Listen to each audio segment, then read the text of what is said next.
여러분, 국제사회는 믿을 것이라고는 자기 자신의 실력 내지는 힘밖에 없어요.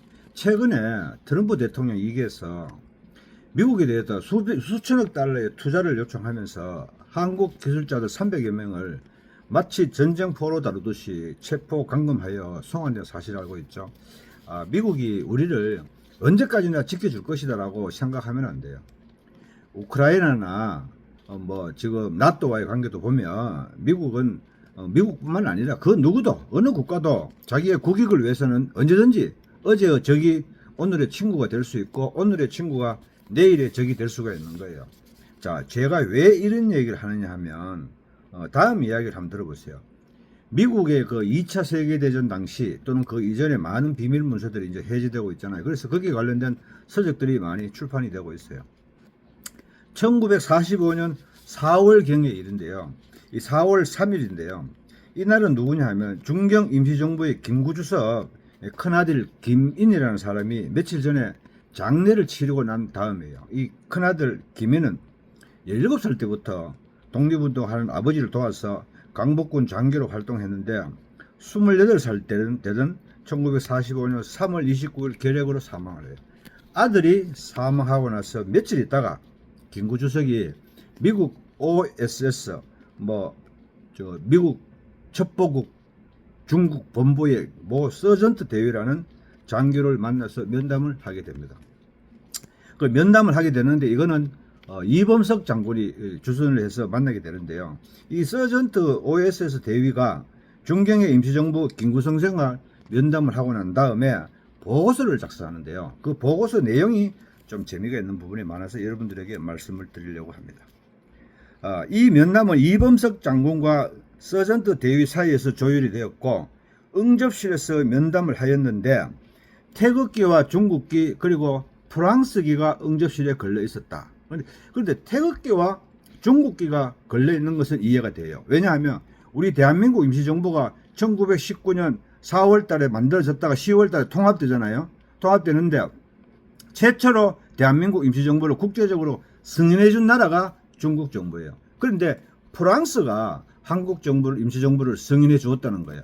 종래에 많이 나오는 그런 관련된 서적에 보면 임시정부라든가 임시정부는 프랑스나 영국, 미국이 승인해 주지 않았다라고 이렇게 많은 서술이 되어 있는데 여기에 보면 김구성생이 응접실에 프랑스 국기를 걸어 두었는데 그 이유가 최근에 프랑스 정부가 대한민국 임시정부를 합법적인 정부로 승인해 줬기 때문에 그 고마움으로 프랑스기를 응접실에 걸어 두었다는 얘기예요. 최근에 알려진 얘기인데 그 다음에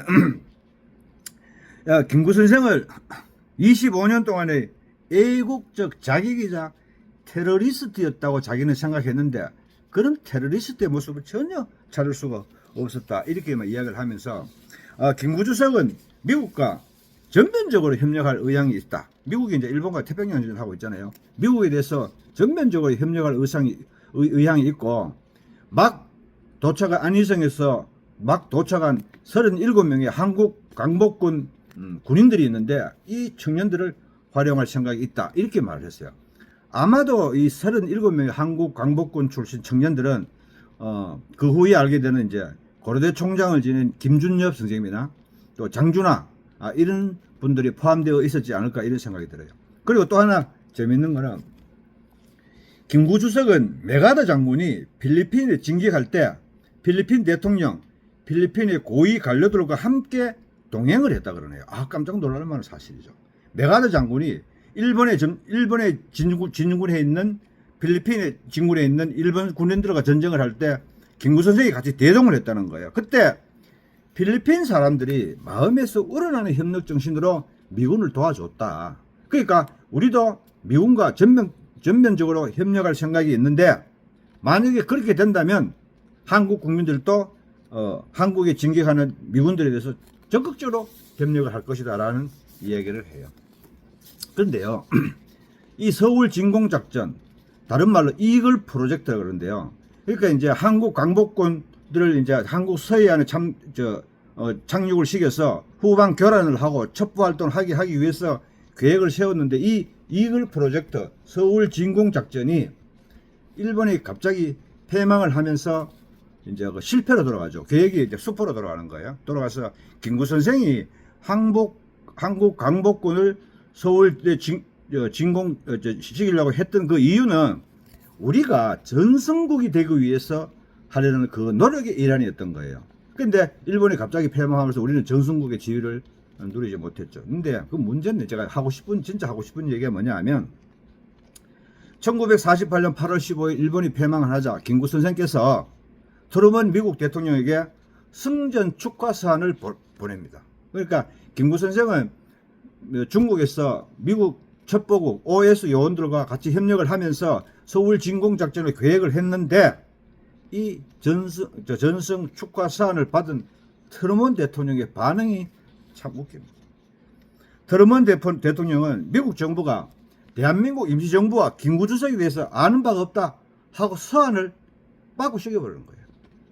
그러니까 OSS라는 미국 정부의 하위 기관에서 일어난 게 나는 모른다 이런 얘기죠. 진짜로 몰랐을까요?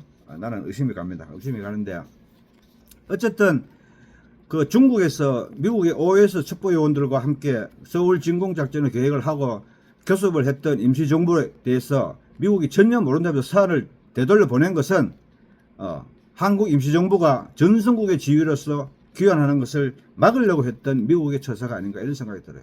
이것이 무엇을 의미하냐 하면 1905년경에 카스라 데프트미락 영일 동맹을 통해 가지고 한국이 일본의 식민지가 되었죠. 그러니까 국제사회는 언제든지 배신이 난무하는 거예요. 그러니까 지금 트럼프 정부가 우리에게 투자를 수천억 달러의 투자를 요청하면서 한편으로는 요청하면서도 또 한국 근로자들을 강금회가 추방하는 거 보면 우리가 앞으로 어떻게 이 국제관계를 이끌어 가야 될 것인가 하는 것이 생각이 나죠. 믿을 것은 우리 힘밖에 없습니다. 힘은 경제력과 군사력이죠. 이 두 가지로 똘똘 뭉치고 무장했을 때 우리를 국제사회에서 없이 여길 수 있는 나라는 없을 것이다. 이런 생각이 드는 거예요.